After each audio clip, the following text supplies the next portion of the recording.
with little ones who tease, they very often say things like, about tackling. They'll do a tackling thing saying, well, there's someone laughing up there about that. They'll turn you in on something, you know, like tip lines for toddlers. And they'll tease the child, I'm going to tell Miss what you did. And then they'll chant it. Or they don't necessarily always deliver on it, but they're teasing, they're taunting, you know. So I think the name calling and the power of rhyming, onomatopoeia is pretty special too. Normally you only learn about that in high school, but that's a very powerful thing. Is one of the ways that children can exert their individuality, can find a way to relate to others that they find humorous, and we all like to be funny. Everybody likes to make people laugh, and in the world, thank God, we're not all extroverts. Because society values Pollyannas, put on a happy, everybody should be delirious, deliriously happy. We only value smiles, right? Whereas just as many of us are more introverted, that we get our energy from ourselves, that we love reflection, we like a quiet spot. Doesn't mean we don't like people, but thank you in small doses. So the idea that we can be perfectly happy, all alone, thank you very much. That just because a child isn't madly building in the blocks, doesn't mean they're unhappy and socially isolated. It's to appreciate that we all are unique in how we find pleasure in the moment. And actually, children who are more introverted generally have better resources to manage things. Children who are completely extroverted don't always know how to manage being alone, can't always find something to do. It's really important to enjoy your own company. And that is all about, in the early years, about realizing that it takes all of us to make a center. It takes all of us to make a classroom. And that we need to appreciate different ways of being. And that if you look at the temperament trait of mood,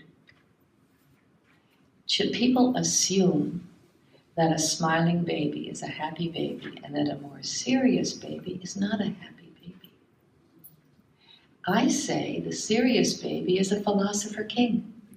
They're reviewing life, thank you. They're thinking about experiences, they're planning. Maybe they're, as my husband used to say, studying up on chemistry. You know, that the idea that we almost display in the same way. I mean, when I look out at you, there's always some faces that are particularly engaging. And I find them. Because I need to feel I'm connected. But faces who are looking at me but not particularly engaged, I don't make any assumptions at all. Because how we connect is very individual. Some people do not want to have a very intense connection with me because that's stressful.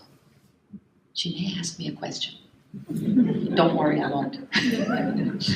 But you know how it is, that how we listen and how we engage is unique. And how your little children relate to teasing and laughing and making people connect to you through your ability to make them laugh is all individual. But we have a responsibility as the responsible adult to hold teasing in check if it's hurtful.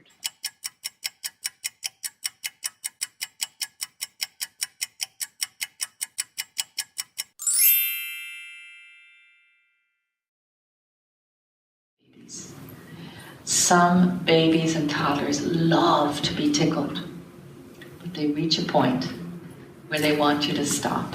And the thing is, do we read the cue to stop at that time?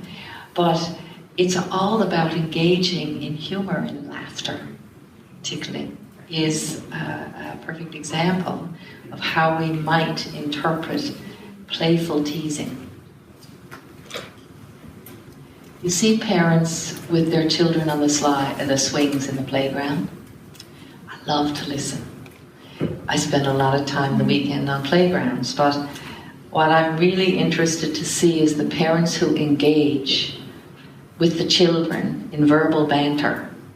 And sometimes the daddies are great teasers in a different way from the mothers. And I heard recently a daddy saying he must have read the story about the hare. And you know, I'm going to love you up to the moon and back, that one. What's the name of that book? I Love You Forever, yeah. Anyhow, so he was talking like that book. And he was saying, I'm going to send you up to the moon and love you forever, and I won't come back and catch you. And the child knew that it was a joke. The child was not frightened, but what he was doing was playing with the notion of abandonment. And I don't know that he knew he was doing that. The ultimate fear of childhood is the fear of abandonment. That's why you had the Hansel and Gretel story. That's why you had the Grimm brothers.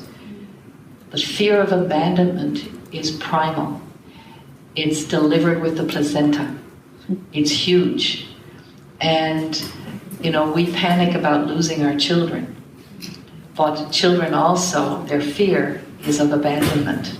It's not a spoken fear. So when you tease gently about pushing the child on the swing, and you're going to go up to the moon, and I'm not going to catch you, and then he tickles the back of the child and says, I caught you. And the child has every confidence that he's going to catch him, but he's playing with that. Yeah.